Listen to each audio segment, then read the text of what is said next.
Global Advertiser for innovative outdoor solutions. Global as a company, it has never compromised on its service quality and commitment.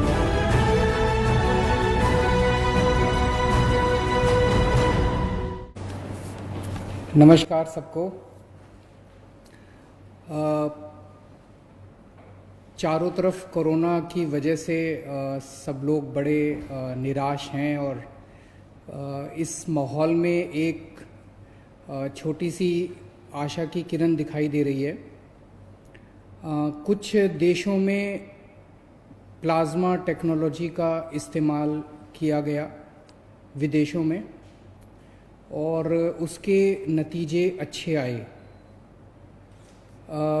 आपकी जानकारी के लिए बता दूं कि कोरोना से मुक्ति तो तभी मिलेगी जब इसका कोई वैक्सीन बन जाएगा।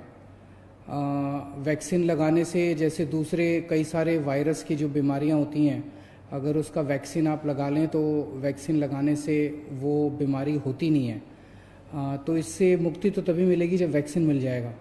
लेकिन इस वक्त हमारे सामने दो चैलेंज हैं। एक चैलेंज तो ये कि किस तरह से हम कोरोना को फैलने से रोकें। उसके लिए हम ये सब कर रहे हैं, लॉकडाउन कर रहे हैं, सोशल डिस्टेंसिंग कर रहे हैं, क्योंकि ये एक दूसरे से फैलता है, ताकि इसको फैलने से रोका जाए। दूसरा सबसे बड़ा चैलेंज है कि अगर किसी को कोरोना हो जाए तो वो सब लोग चाहते हैं कि वो व्यक्ति अस्पताल से ठीक होकर अपने घर वापस चला जाए, उसकी मौत ना हो। और ये देखा गया कि अगर उसमें कोई और बीमारी हो, जैसे डायबिटीज़ है, हार्ट प्रॉब्लम है, सांस की कोई बीमारी है, कैंसर की बीमारी है, तो फिर उसके जीवन के ऊपर संकट आ जाता है और अक्सर कई केसेस में उनकी मौत हो जाती है। ऐसे केसेस में जो सीरियस पेशेंट्स होते हैं उसमें अगर प्लाज्मा टेक्नोलॉजी का इस्तेमाल किया जाए तो उनके देखने में आया है कि उनके बचने के चांसेस बढ़ जाते हैं। ऐसा कुछ देशों में देखने को मिला।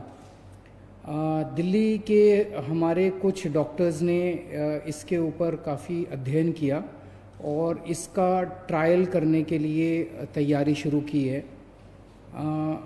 अच्छी बात यह है कि परसों हमने केंद्र सरकार से इसका ट्रायल करने के लिए परमिशन मांगी थी और परसों रात को हमें इसकी परमिशन केंद्र सरकार से मिल गई है। और अब अगले 3-4 दिन के अंदर हमारे डॉक्टर्स इसका ट्रायल करेंगे और ट्रायल करके देखेंगे कि ये कितना सफल होता है।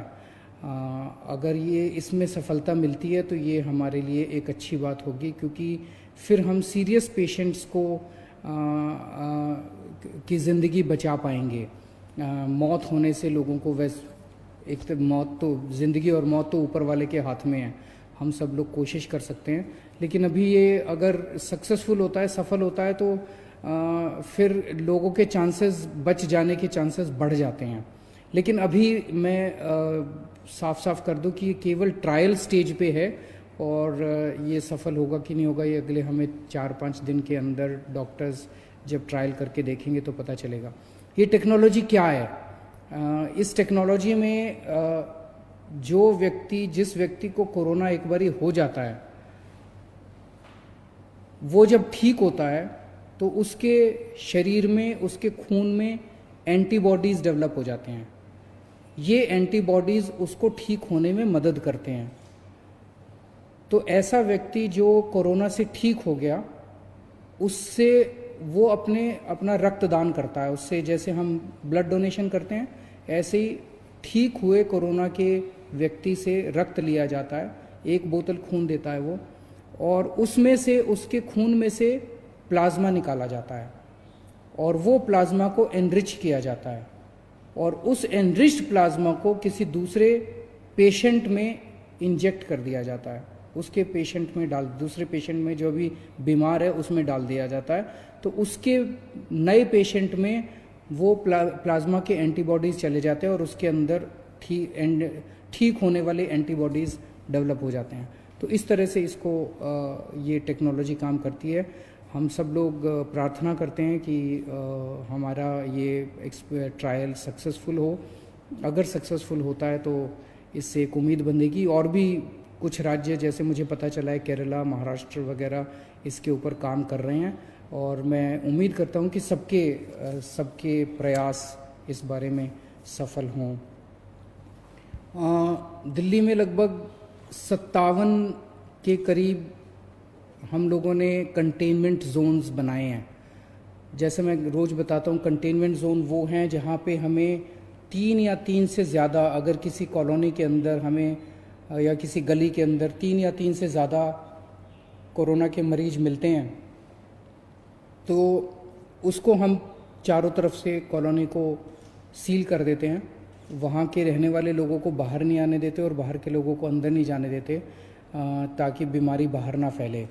और तो वहाँ पे फिर हम ऑपरेशन शील्ड चालू करते हैं, जिसके अंदर उस एरिया का सैनिटाइजेशन करते हैं। उस एरिया तो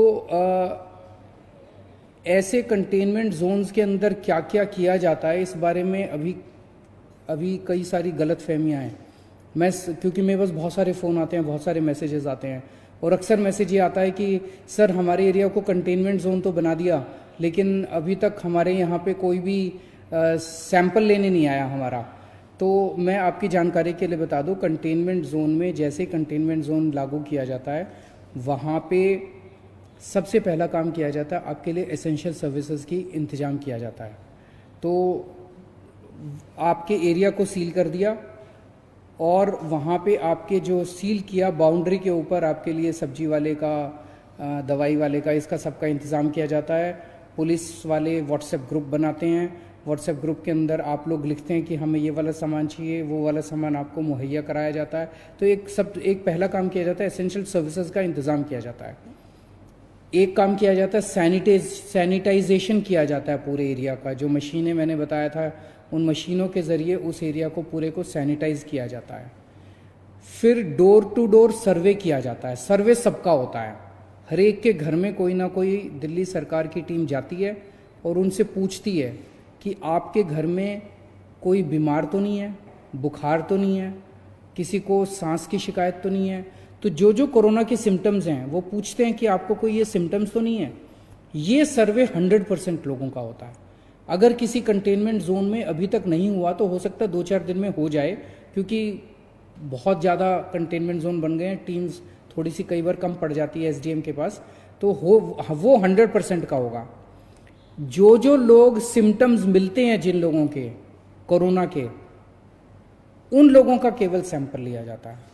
तो लोग ये उम्मीद ना करें कि किसी भी, परसों मैंने एक खबर पढ़ी थी जिसमें एक एरिया के कंटेनमेंट जोन के लोग कह रहे थे कि जी हमारे यहाँ तो एक भी आदमी का सैंपल नहीं लिया गया। और तो जब उनके पास गए तो उन्होंने कहा हमारे यहाँ सर्वे करने तो आए थे, सैंपल लेने नहीं आए। तो सैंपल सबका नहीं लिया जाता है, और इसके अच्छे असर पड़ रहे हैं, क्योंकि दिलशाद गार्डन का हमने देखा कि किस तरह से वो 15-20 दिन हो गए और वहाँ पे कंटेनमेंट जोन में अब एक भी केस नहीं आया। वसुंधरा एनक्लेव में 15 दिन के करीब हो गए, इसको भी कंटेनमेंट जोन को बने हुए, अब एक भी केस नहीं आया। खिचड़ीपुर की 3 गलियों को लॉक किया था हम लोगों ने, सील किया था, कंटेनमेंट जोन बनाया था, वहाँ से भी एक भी केस नहीं आया। तो ये अभी तक एक्सपेरिमेंट, अभी हम लोगों का प्रयास सफल रहा है। आप लोगों को दिक्कत तो बहुत आती है, लेकिन सबके सामूहिक प्रयास से ही, सामूहिक उससे ही हम लोग सफल हो पाएंगे। कल यमुना के तट के ऊपर कई सारे गरीब लोग, माइग्रेंट लोग इकट्ठे हो गए थे, और जैसे ही हमारी नज़र में लाया गया उसको तुरंत हम लोगों ने उनके खाने का और उनके रहने का इंतज़ाम किया। सब लोगों को अलग अलग स्कूल की बिल्डिंग्स में उनके रहने का इंतज़ाम किया, और उनके खाने का भी हम लोगों ने इंतज़ाम किया है। मेरी आप सब लोगों से गुजारिश है, हाथ जोड़ के गुजारिश है कि हमने सरकार की तरफ से खाने का बहुत इंतज़ाम किया हुआ है।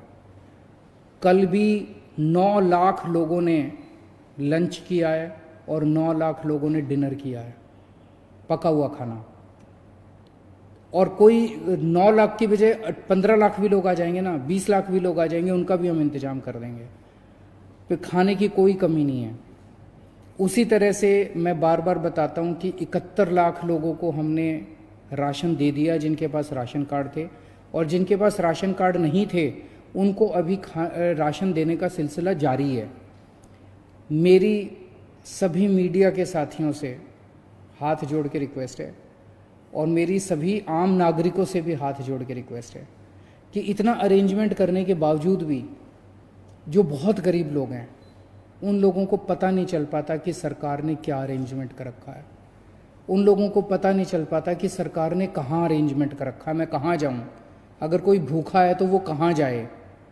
मेरी आपसे रिक्वेस्ट है, अगर ऐसा कहीं भी कोई, जैसे कल आप लोगों ने हमें यमुना के बारे में बताया, हमने तुरंत एक्शन लिया।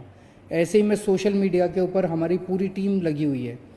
जैसे ही कहीं से सोशल मीडिया में पता चलता है, कोई बताता है कि यहाँ पे ये आदमी, ये एक परिवार भूखा है, यहाँ पे एक आदमी भूखा है, यहाँ पे ये, हमारी पूरी टीम लगी हुई है। उसी वक्त उसको खाना पहुँचाने का काम किया जाता है, उसी वक्त उसका घर का इंतज़ाम, उसको रहने का इंतज़ाम किया जाता है।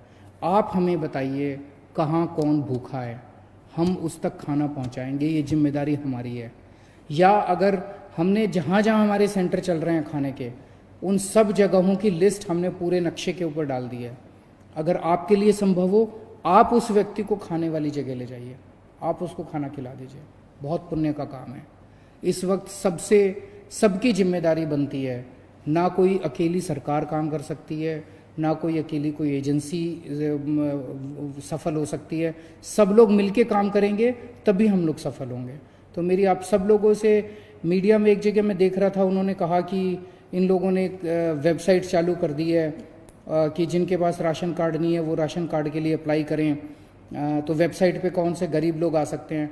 आपकी जानकारी के लिए बता दूं, 15 लाख लोगों ने ऑलरेडी अप्लाई कर दिया राशन कार्ड। वो जिनके पास राशन कार्ड नहीं था, उन्होंने खाना लेने के लिए, राशन लेने के लिए 15 लाख लोगों ने अप्लाई कर दिया है।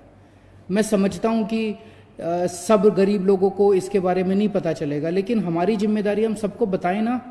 सब एक दूसरे की मदद कर रहे हैं। जिन लोगों को वेबसाइट आती है वो उनकी मदद कर रहे हैं जिनको वेबसाइट नहीं आती है। लेकिन एक सिस्टम तो बनाना था ना। अगर जिन लोगों के पास कुछ भी नहीं है, उनके लिए ना कोई आधार कार्ड है, ना कोई किसी तरह का कार्ड नहीं, उनके लिए खाने का भी इंतजाम किया हुआ है। 9 लाख लोगों ने कल खाना खाया है। रोज हम 10-10 लाख लोगों को खाना खिला रहे हैं। तो सबको मिलजुल के प्रयास करना पड़ेगा। आप ऐसे लोगों को ढूंढिए जिन तक खाना नहीं पहुंच रहा, हम उन तक खाना पहुंचाएंगे। और एक कई सारे लास्ट वीक ऑफ मार्च और फर्स्ट वीक ऑफ अप्रैल में कई सारे कोरोना के मरीज दिल्ली में आए थे। अब वो ठीक होने लगे हैं। आज मुझे पता चला, आज भी कई मरीजों को छुट्टी मिलेगी अस्पताल से, और आने वाले 3-4 दिन के अंदर कई सारे मरीजों को छुट्टी मिलेगी। उम्मीद करता हूँ सब लोग अपने अपने घर में खुशी खुशी जाएं और अपने दिल्ली के लोग कोरोना से बचे रहें जितना हो सकता है। बहुत बहुत शुक्रिया।